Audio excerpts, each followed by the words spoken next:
नमस्कार, मैं हूं संजय शर्मा। आप देख रहे हैं 4 PM न्यूज नेटवर्क। रोज शो करता हूं अभय दुबे जी के साथ। मैंने आज उनसे पूछा कि देश में भ्रष्टाचार के इतने बड़े बड़े मामले सामने आते, एयरपोर्ट की पूरी छत गिर गई, एक व्यक्ति की मौत हो गई, राम मंदिर, इतना बड़ा ब्रांडिंग की गई थी, राम मंदिर के गर्भगृह की छत लीक करने लगी। प्रधानमंत्री जी ने पूर्वांचल एक्सप्रेसवे, बुंदेलखंड एक्सप्रेसवे, दो एक्सप्रेसवे बनाए, दोनों महीने भर में धस गए। जिस अफसर को सस्पेंड करके जांच होनी चाहिए थी, वो अवनीश अवस्थी मुख्यमंत्री योगी आदित्यनाथ के ओएसडी बने हुए हैं। किसी भी भ्रष्टाचार की कोई जांच नहीं होती, कोई प्रभावशाली आदमी को दंडित नहीं किया जाता। कारण क्या है? क्या यही है विकास का मंत्र? मैंने अभय जी से पूछा कि हरियाणा और महाराष्ट्र के संकेत क्या हैं, और क्यों नहीं भारतीय जनता पार्टी अपना राष्ट्रीय अध्यक्ष तय नहीं कर पा रही? क्या संघ और भाजपा के बीच में बहुत लंबी लाइनें खिंच गई हैं? तमाम बातों के लिए हम चलते हैं, इन सवालों के जवाब के लिए चलते हैं अभय दुबे जी के पास। आपसे रिक्वेस्ट है, चैनल को ज्वाइन कीजिएगा, सब्सक्राइब करिएगा। चलिए अभय जी से इन सब बातों का जवाब लेते हैं। 4 PM न्यूज नेटवर्क में स्वागत है अभय दुबे जी आपका। दिल्ली एयरपोर्ट टर्मिनल की 1 की छत गिर गई। बताया जाता है 3-4 महीने पहले साहेब ने उसका उद्घाटन किया था। उत्तर प्रदेश के पूर्वांचल एक्सप्रेसवे का उद्घाटन किया और पूर्वांचल एक्सप्रेसवे 2 महीने में धस गया। बुंदेलखंड एक्सप्रेसवे का उद्घाटन किया, बुंदेलखंड एक्सप्रेसवे 1 महीने में जगह जगह से टूट गया। जिस काबिल अफसर ने, अवनीश अवस्थी ने बनाया था, उसको दंड देने की जगह उसको रिटायरमेंट के बाद मुख्यमंत्री का ओएसडी बना दिया गया। उज्जैन के महाकाल में सैकड़ों करोड़ रुपए खर्च हुए मंदिर में, लेकिन मंदिर की मूर्तियां खंडित हो गई। राम मंदिर के नाम पर तमाम राजनीति हुई, लेकिन मंदिर के गर्भगृह की छत लीक करने लगी, पानी आने लगा। साहेब ने अयोध्या के रेलवे स्टेशन का उद्घाटन किया और उसकी बाउंड्री वॉल गिर गई। अयोध्या में करोड़ों रुपए, अरबों रुपए खर्च करके सड़कें बनाई गई, सड़कें टूट गई।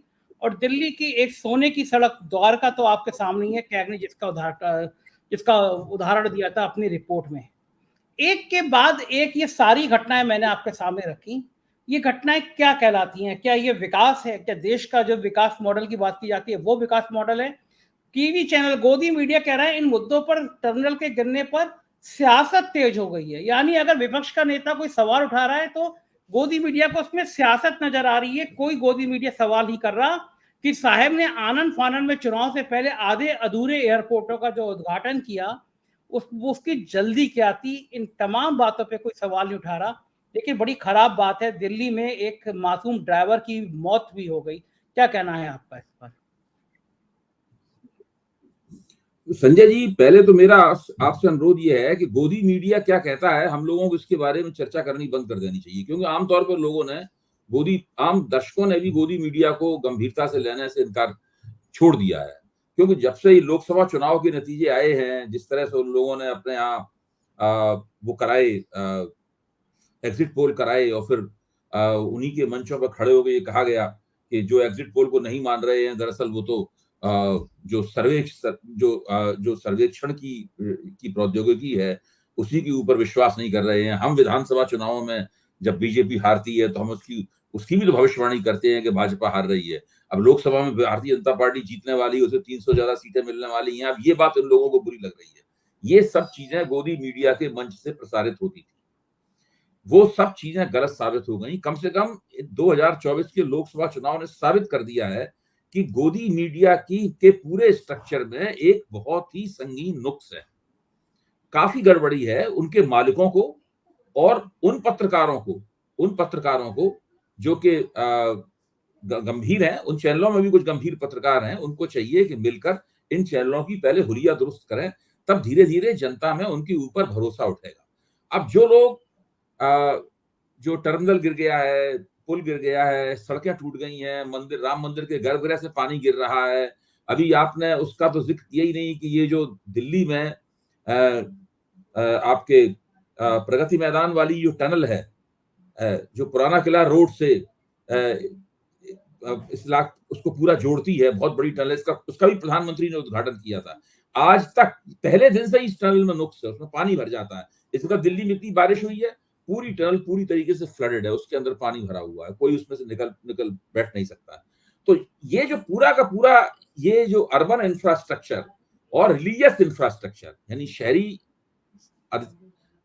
अधिरचना और जो बहुत बड़े-बड़े धार्मिक स्थल थे, उन तीर्थ स्थलों को पर्यटन केंद्र में बनाने के लिए बड़े-बड़े जो गलियारे बनाए गए, धार्मिक गलियारे बनाए गए, ये सब कुल मिलाकर पहली नजर में ये एक बहुत ही भीषण भ्रष्टाचार के नमूने हैं।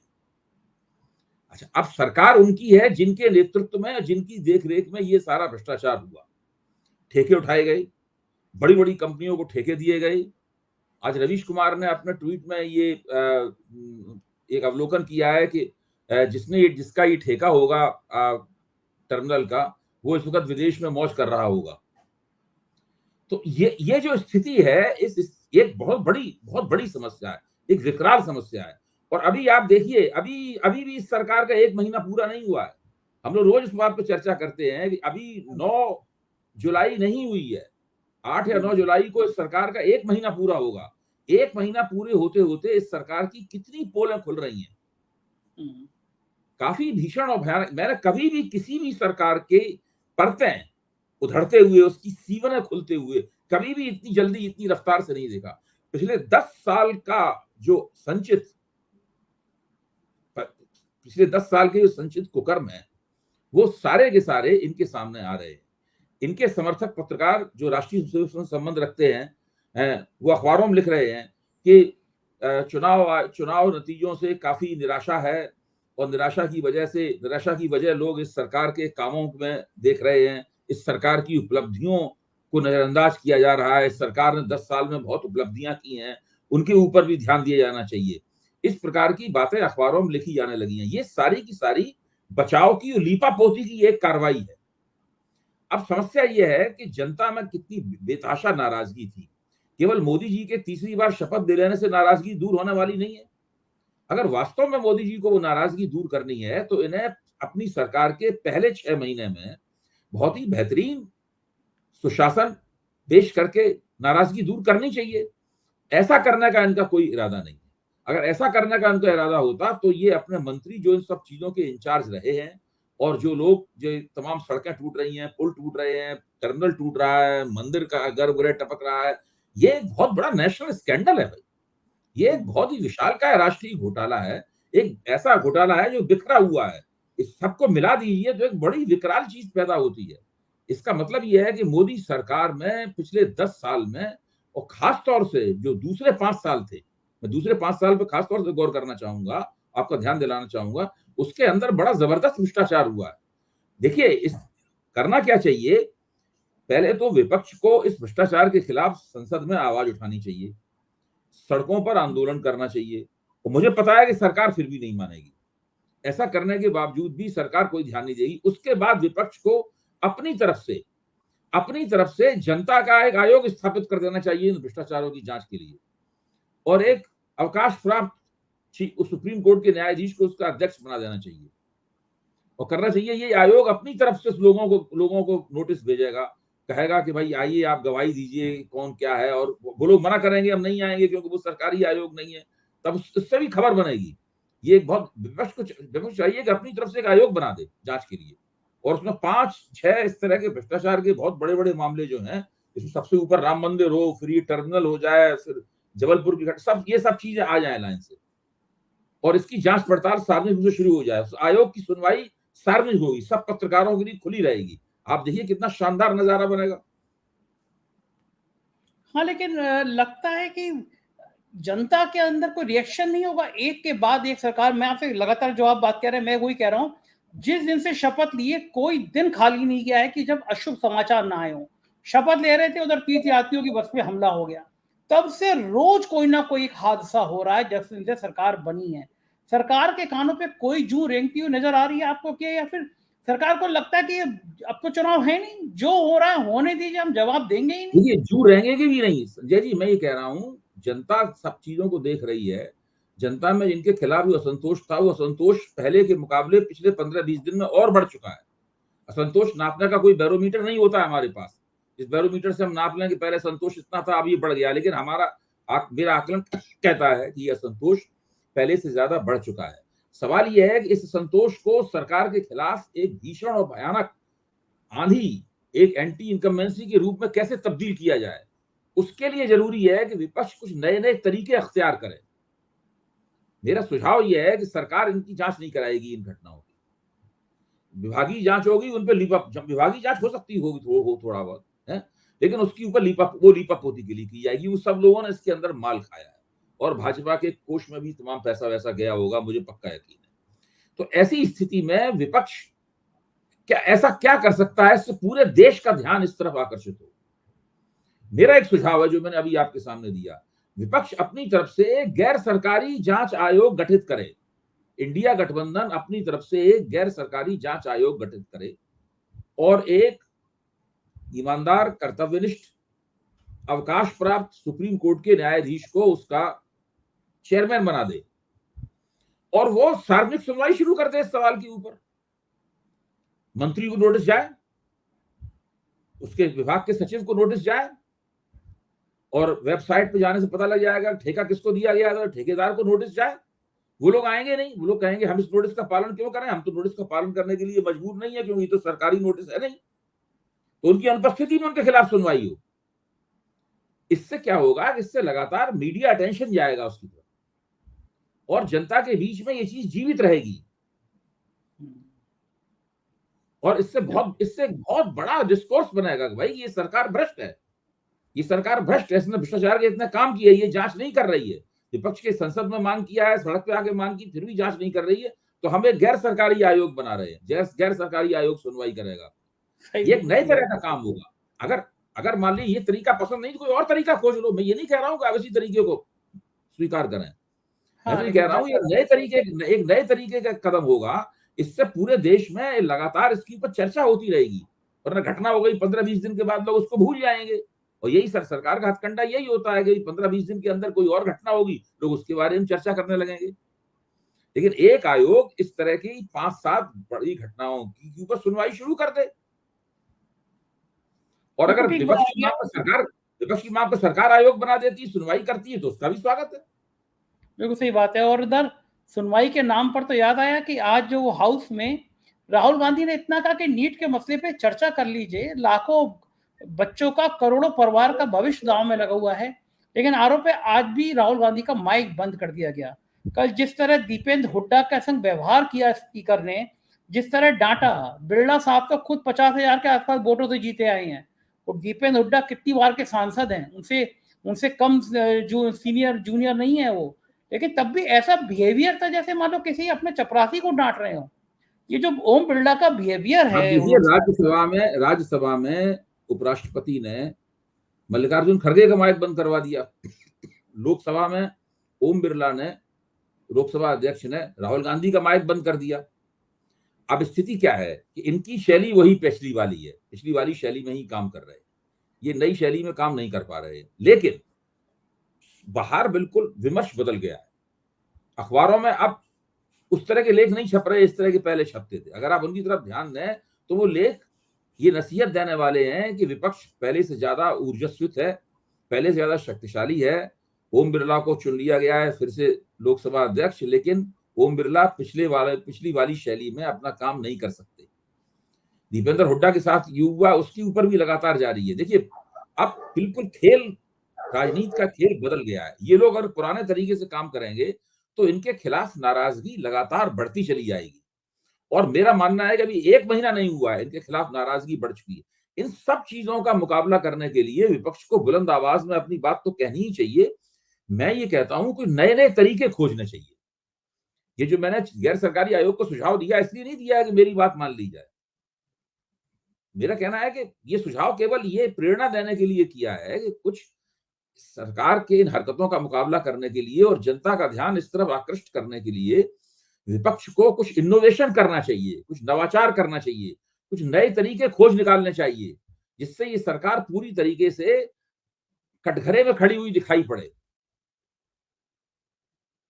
अबे जी एक लाइन है ना, कही जाती है ना, रस्सी जल गई मगर बल नहीं गए। और दूसरी ये कि कहा जाता है कि अभी कुछ और बाकी है। इस सरकार को शर्म नहीं आ रही। अभी इन लोगों का अगले चुनाव में सुपड़ा साफ होना बाकी है। देखिए इस चुनाव में तो इनको एक झटका लगा है, इनके प्रभाव क्षेत्र में 77 सीटें गिर गई और अगर जो दूसरी प्रभाव क्षेत्र के बाहर जो सीटें जीत ली हैं वो घटा दी हैं तो 63 सीटें इनकी गिर गई। तो इनको अभी झटका लगा है, करारा झटका लगा है। बहुमत की सरकार जो थी वो अब अल्पमत की सरकार हो गई है और गठजोड़ की सरकार हो गई है। लेकिन अगर ये इसी तरीके से चलते रहे तो हम लोगों को ज्यादा दुखी नहीं, चिंतित नहीं होना चाहिए। इनका अगले चुनाव में पूरी तरीके से सुपड़ा साफ हो जाएगा। ये बहुत बुरी तरीके से हारेंगे, इनकी 100 से कम सीटें रह जाएंगी। क्योंकि देखिए, पब्लिक में ऐसा कोई काम ये नहीं कर रहे हैं इससे पब्लिक की नाराजगी दूर हो। ऐसा कोई काम इन्होंने, ऐसी कोई घोषणा नहीं की है आज तक, ऐसी कोई योजना नहीं है इनके पास, कोई कार्यक्रम नहीं है, कोई पहलकदमी नहीं है, कुछ नहीं है। इनको लग रहा है कि ये 2024 के चुनाव से पहले जो सरकार थी वही सरकार चल रही है। ये इस पेश भी इसी तरीके से कर रहे हैं, कंटिन्यूटी कंटिन्यूटी कंटिन्यूटी, इस तरह की बात कर रहे हैं। जबकि इनको चाहिए था कि अब अगर संघ भी इनको इसी तरीके से काम करते रहने दे सकता है, संघ कुछ बोलता नहीं है, कोई आपत्ति नहीं करता है, इनकी रोकथाम नहीं करता है, तो इनके साथ साथ संघ की साख भी बहुत बुरी तरीके से गिर जाएगी। तो ये तो अपने आप देखिए, ये सब करके ये अपने आप को फायदा नहीं पहुंचा रहे हैं। ये लगातार अपने पैरों में कुल्हाड़ी मार रहे हैं। आपको लगता है क्या संघ कुछ कर पाने की स्थिति में है? बेचारा वो कह के रह गया कि अहंकार था, देखिए, घमंड था। है क्या कि आप जितने भी इनके समर्थकों को देखें, जो कि टीवी चैनलों के ऊपर बोलते हैं, अखबारों में लिखते हैं या सोशल मीडिया पर अपनी बात कहते हैं तरह तरह से, तो वो क्या कह रहे हैं कि सरकार के खिलाफ कोई एंटी इनकम्बेंसी नहीं थी। ये थोड़ा पार्टी में सत्ता 10 साल की रहने की वजह से थोड़ी गुटबाजी बढ़ गई थी, थोड़ा स्वार्थ आ गया था पार्टी के नेताओं में, कार्यकर्ता थोड़े सुस्त पड़ गए थे और प्रबंधन कुछ गड़बड़ा गया था। तो कुल मिला के थीसिस ये है। इसलिए अभी भी मोदी का ब्रांड बहुत बड़ा है, मोदी के ब्रांड में थोड़ी बहुत कमी आई है, वो दूर कर ली जाएगी। ये पूरे मामले को इस तरीके से पेश कर रहे हैं और ये पेश करना मैं मानता हूं विपक्ष के हक में जाता है। ठीक बात मैं है। इससे चिंतित बिल्कुल नहीं हूं। इससे ये लोग सिर्फ अपना नुकसान कर रहे हैं। पहले सत्ता के मद में चूर थे, अब अपने ही द्वारा की जा रही घटिया और झूठी समीक्षा के मद में चूर हैं ये। इन्हीं का नुकसान हो रहा है और इनका नुकसान बहुत ज्यादा होगा। अभी विधानसभा चुनाव में नुकसान दिखाई पड़ेगा, फिर वो चुनाव संचित होकर अगर मध्यावधि चुनाव हो गए तो उसमें नजर आएगा, और 5 साल बाद चुनाव हुए तो उसमें नजर आएगा। वो होता है ना कि शुतुरमुर्ग रेत में अपनी गर्दन घुसा लेता है, बिल्कुल फिर बिल्कुल सही सही कहावत है। यही इनकी हालत है ये। और इनके पास, और एक और मैं खास बता दूं, ये सब ऐसा करने के लिए मजबूर हैं क्योंकि इनके पास और कोई तरीका नहीं है। नरेंद्र मोदी किसी और तरीके से शासन चलाना जानते नहीं है, भारतीय जनता पार्टी किसी और तरीके से शासन करना जानती नहीं है। इसी तरीके से करेंगे। इनका जो कुछ होना था, इन्होंने अपना सर्वोच्च बिंदु छू लिया है। अब इनका पतन ही बाकी है। अभी थोड़ा पतन हुआ है, इसके बाद और पतन होगा। ये निरंतर इनका ग्राफ गिरेगा और इतना गिरेगा कि ये 40 साल के लिए सत्ता से बाहर हो जाएंगे। अभी इनको असली झटका लगना बाकी है। अबे जी, बीजेपी के राष्ट्रीय अध्यक्ष की कहीं कोई चर्चा ही नहीं हो रही, कार्यकाल पूरा हो गया। क्या लग रहा है हरियाणा और मध्य प्रदेश के चुनाव का इंतजार हो रहा है कि चुनाव के नतीजे आ जाए तब बातचीत की जाए कुछ? नहीं, सब बुरी, देखिए हर चीज बुरी तरह फंसी हुई है, हर चीज बुरी तरह फंसी हुई है। संघ जो है वो ऐसा कोई काम नहीं करना चाहता जिससे कि पार्टी के अंदर विस्फोटक परिस्थिति पैदा हो जाए और नरेंद्र मोदी और उसकी सरकार का इकबाल गिर जाए। इकबाल तो वैसे भी नहीं है, लेकिन थोड़ी और बदनामी हो जाए, सरकार की साख गिर जाए। ऐसा संघ नहीं करना चाहता। लेकिन अध्यक्ष कौन होगा इस मामले पर संघ की सहमति इनको नहीं मिल पाई है।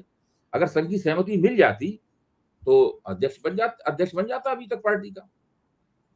तो अभी तो सब चीजें हवा में, सभी चीजें बीच में अटकी हुई हैं। हरियाणा और महाराष्ट्र की राजनीति को आप किस नजरिए से देखते हैं? दोनों राज्यों में क्या क्या होगा? हरियाणा में भारतीय जनता पार्टी को बहुत ही करारी पराजय होगी। कारण क्या है उसके? क्यों लगता है आपको? खट्टर तो दो इतने प्रभावशाली तरीके से खट्टर को मंत्री बनाया गया है। ये जो खट्टर को मंत्री बनाया गया है, खट्टर, उसका दंड इनको प्राप्त होगा ना। जिस व्यक्ति ने पार्टी के खिलाफ जितनी एंटी इनकम्बेंसी इस वक्त हरियाणा में है, उसकी मुख्य जिम्मेदारी तो मनोहर लाल खट्टर की है। और मनोहर लाल खट्टर को 9 साल तक नियुक्त किए रहने वाले नरेंद्र मोदी की जिम्मेदारी है। तो ये नायब सिंह सैनी तो कुछ नहीं कर सकते। इनके नेतृत्व में चुनाव लड़ना न लड़ना बात बराबर है, बिल्कुल एकदम। फिर अच्छा, से ये नरेंद्र हरियाणा मोदी के चेहरे पे हरियाणा में उतरेंगे, कोशिश करेंगे जाट गैर जाट करने की कोशिश करेंगे। अगर ये दुष्यंत चौटाला के साथ संघ की तरफ से दबाव पड़ रहा है, दुष्यंत चौटाला के साथ गठजोड़ फिर से कर लो। अगर ये कर भी लेते हैं दुष्यंत चौटाला के साथ गठजोड़, फिर भी इनको एक भी जाट वोट नहीं मिलेगा। दुष्यंत चौटाला की जाटों में साख बहुत गिरी हुई है। आप हरियाणा के किसी भी साधारण जाट से बात करो तो वो दो लोगों को जाट नहीं मानता, एक जगदीप धनखड़ को और एक दुष्यंत चौटाला को। धनखड़ साहब को भी नहीं मानता, इन दोनों को जाट नहीं मानता वो। धनखड़ मतलब एक जगदीप धनखड़ राजस्थान के जाट हैं, तो वो वैसे भी उनको जाट नहीं मानता और दुष्यंत चौटाला को कोई जाट मानता है। इन लोगों को कोई जाटों का वोट नहीं मिलेगा। लेकिन ये तो तो धनखड़ जाटों के वोट साहब उनके हाथ से गए, शेड्यूल कास्ट के वोट उनके हाथ से गए, मुसलमानों के वोट उनके उनके हाथ से गए। और जब दूसरी बिरादरियों के कैंडिडेटों को खड़ा करेंगे तो वो लोग अपनी बिरादरी के और वोट लोग लेके आएंगे। इसमें हरियाणा में भाजपा की बड़ी पिटाई होने वाली है विधानसभा चुनाव, मेरा मानना है। लेकिन और धनखड़ साहब महाराष्ट्र के चुनाव का, महाराष्ट्र विधानसभा देखिए, महाराष्ट्र और राजस्थान की विधानसभा चुनाव का तो फैसला ही हो गया है, आप ये मान के चलिए। पहले केवल घोषित होना बाकी है, वोट पड़ने बाकी है और चुनाव नतीजा घोषित होने बाकी है। लेकिन धनखड़ साहब के साथ तो बड़ी जाती है, बेचारों ने क्या क्या नहीं किया। एक संवैधानिक पद पर होते हुए मोदी जी को इतनी बार झुक झुक के सलाम ठोका, कहा कि मैं जाट हूँ, जाट का पान हो गया। क्या क्या नहीं किया उन्होंने संवैधानिक पद पे रख के, और आप उनको जाट ही मान रहे हैं। ये तो बड़ी जाति कर रहे हैं आप उनके साथ। मैं नहीं कह रहा हूँ, जब उन्होंने कहा था कि एक जाट का अपमान हो रहा है, उसी वक्त ये प्रतिक्रियाएं हुई थी सब जगह। बहुतेरे लोगों ने कहा था ये कहाँ का जाट है, इस तरह की बातें इनके बारे में कहीं नहीं थी। ये हरियाणा में अगर जाट बनाम गैर जाट करने में कामयाब हो गए तो इनको फायदा मिल पाएगा। हरियाणा में अगर ये करने की वो कोशिश करेंगे, ये करने की वो कोशिश करेंगे कि जाट बनाम गैर जाट करें। लेकिन ऐसा करके वो दो चुनाव, एक चुनाव पहले जीता उन्होंने और दूसरा चुनाव उन्होंने आधा पत्ता अल्पमत रह गया था उसमें, लेकिन ऐसा होगा नहीं। महाराष्ट्र की राजनीति भी बड़ी उलझी हुई सी है। कांग्रेस के नेता, कुछ नेता उद्धव ठाकरे के खिलाफ भी एक आध बयान दे रहे हैं, उनको टाइट किया गया है कि भैया उद्धव के सामने नहीं बोलना। क्या लग रहा है कि बीजेपी की हालत खराब है तो क्या इनका संगठन महाविकास अघाड़ी मजबूत रहेगा उतना? इनमें भी कि आपस में तो कुछ सीटों के बंटवारे को लेकर कुछ लड़ाई झगड़ा नहीं होगा? महाविकास अघाड़ी की पार्टियों के पास और कोई विकल्प ही नहीं है। महाविकास अघाड़ी की पार्टियां लगातार एकताबद्ध होने के लिए मजबूर हैं। वो एकताबद्ध होकर चुनाव लड़ेंगी। ये चुनाव से पहले इस प्रकार की बयानबाजियां वगैरह सब होती रहती हैं और पार्टियां फिर ठोक पीट के उनको दुरुस्त करती रहती हैं। इसके लिए इससे जो बेचैनियां पैदा होती हैं वो मीडिया में ज्यादा बेचैनियां होती हैं, आम लोगों में नहीं होती हैं बेचैनियां। लोगों को किसे वोट देना है ये उन्होंने लोकसभा चुनाव में दिखा दिया है। अब महायुति को कोई बहुमत नहीं मिलने वाला और महायुति चुनाव तक ऐसा ही रहेगा, मुझे इसमें भी शक है। क्या लग रहा है, क्या टकराव होगा? क्या बीजेपी अकेले चुनाव लड़ने की हिम्मत कर सकती है महाराष्ट्र में? नहीं, बीजेपी कोशिश करेगी कि शिंदे के साथ में और अजीत पवार दोनों के साथ में वो बनी रहे। बीजेपी कोशिश करेगी कि ऐसा हो। लेकिन अजीत पवार के सामने एक बहुत बड़ा सवाल है कि वो महायुति के साथ रह के क्या करेंगे। क्योंकि इनके पास सत्ता है, इसलिए टूटने में देर लग रही है। अगर सत्ता नहीं होती तो टूट गए होते। लेकिन अजीत पवार का तो एक मंत्री तक नहीं दिया गया, प्रफुल्ल पटेल को राजमंत्री बना रहे थे, जबकि वो कैबिनेट मंत्री। कह रहा हूँ उनका बड़ा अपमान हुआ है। आपने भुजबल का वक्तव्य सुना होगा। भुजबल ने कहा कि भाई हमें इतनी सीटें दी जा रही थी, इसमें से भी कुछ सीटें इस प्रकार की थी जिसका हमारा कैंडिडेट नहीं था, हम तो कुल मिला के 2 सीटें लड़ रहे थे, उसमें से हमने एक जीत ली, एक हार गए, तो हमारा तो रिजल्ट 50% रहा, हमारा रिजल्ट कम थोड़ी ना रहा। वो ये फार्मूला बता रहे थे भुजबल। अच्छा, लेकिन ये है बढ़िया कि सोशल मीडिया पे लगातार ये चीज का वायरल हो रहा है कि जो मोदी जी के संग या जो बीजेपी के संग उस पार्टी का बंटाधार हो गया। जगन से लेकर और पटनायक तक के उदाहरण दिए जा रहे हैं, और अब उसमें क्रम जो है वो अजीत पवार की पार्टी भी, क्या लगता है कि वो क्रम सिलसिला शुरू हो जाएगा कि जो बीजेपी में जो मोदी के संग आया वो उस पार्टी का सत्यानाश हो गया, जिसने इनको हवा दी, खाना पीना दिया। पूरी सूची है इसका। हम लोग पहले भी 4 PM के मंच पर जिक्र कर चुके हैं। जिन जिन क्षेत्रीय शक्तियों ने भारतीय जनता पार्टी के साथ गठजोड़ किया उनको कालांतर में काफी नुकसान हुआ। उनको कालांतर में नुकसान हुआ।